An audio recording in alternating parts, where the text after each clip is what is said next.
new music is a language for me.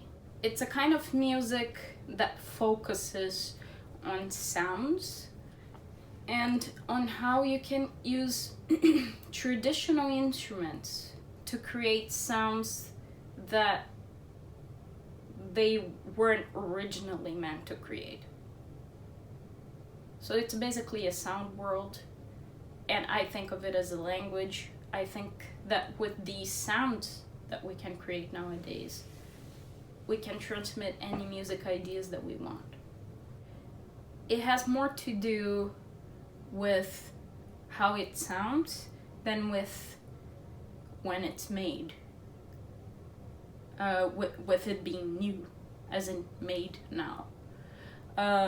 There's plenty of new music made in the past, and there's plenty of old music being made now. So, analogously to the popular music universe, for example, in the same way we have genres like rock, hip-hop, soul, pop. In classical music, in the classical music universe, we have genres such as classical, baroque, renaissance, modern, avant-garde, which in a certain way includes what we call new music.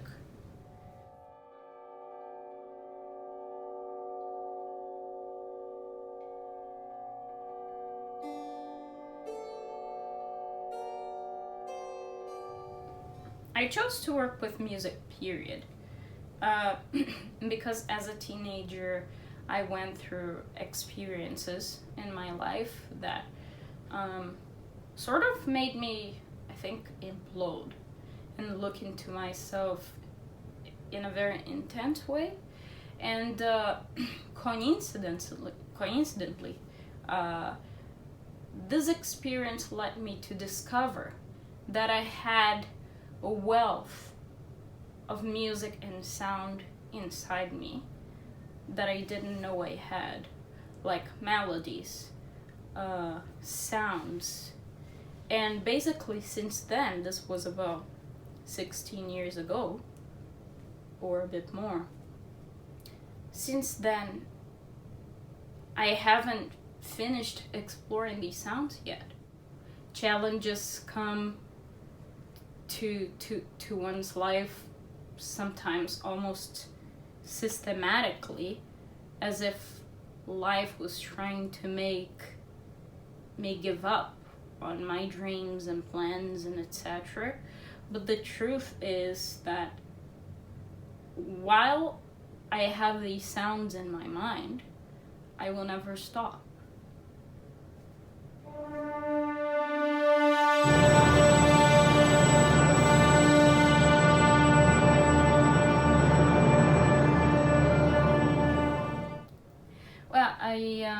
I think I don't speak only for myself when I say that composers tend to do more than one thing.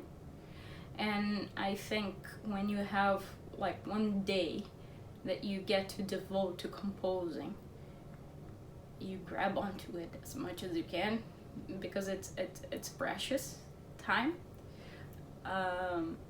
When I have composing days, I get my computer. Actually, before that even, I get a piece of paper, not necessarily music paper, staff paper, just a blank paper, and I write down my ideas, what I want to do, how I want to achieve them. Very, actually, much detail. And the last thing I do is going to the score editor or a staff paper. I work with computer a lot for practical reasons. But the last thing I do is go to the score editor and write my ideas as music. In a funny way, when I follow my ideas more strictly, I'm actually more free to create something that is not necessarily being led by what I hear or what I see on paper.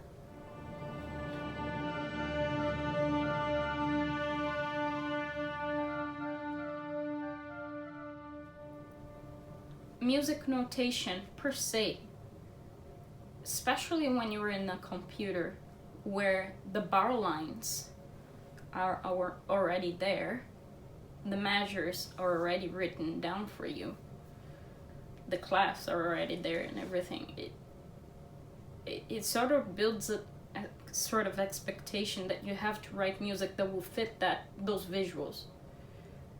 So basically, looking at the staff paper, even if it's blank, makes me feel like I have to write music in a certain way. And I just try to avoid that.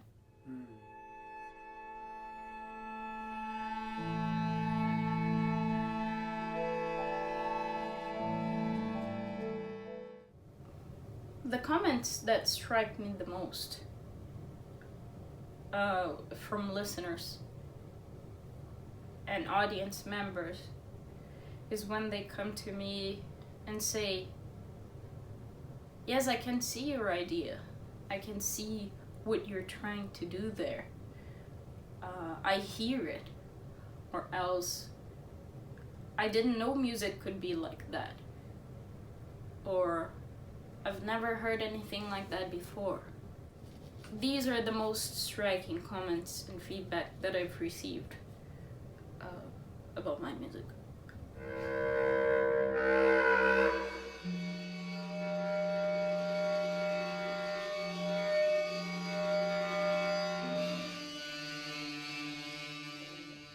Some composers would answer no to that question.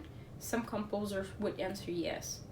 My answer is that I think it has happened before.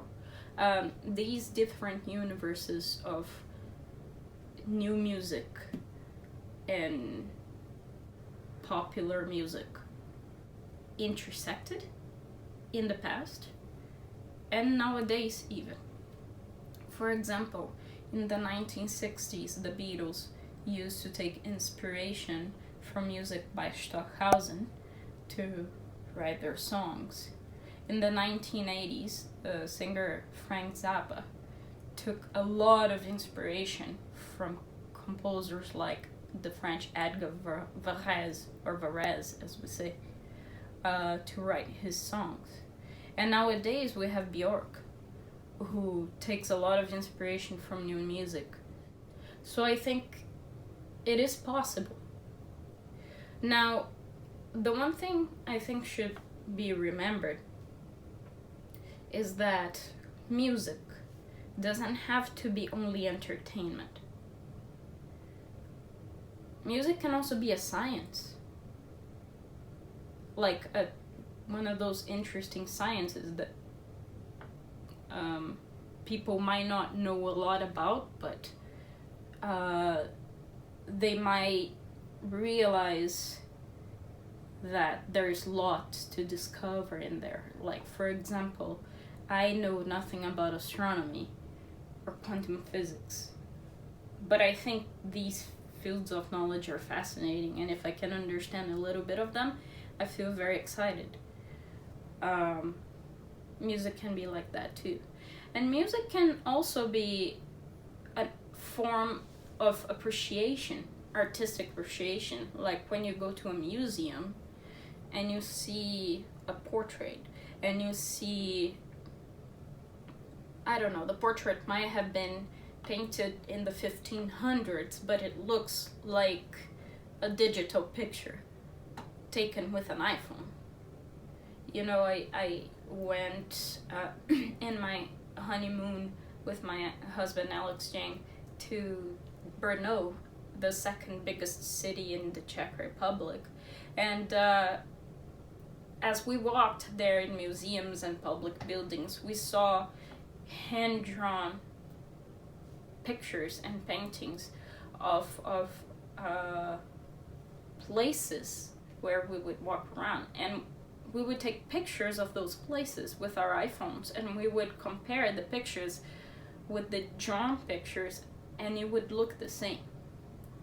So so music can be like that too. It can be just something that you listen to and you see the details in the composition and you appreciate how it sounds.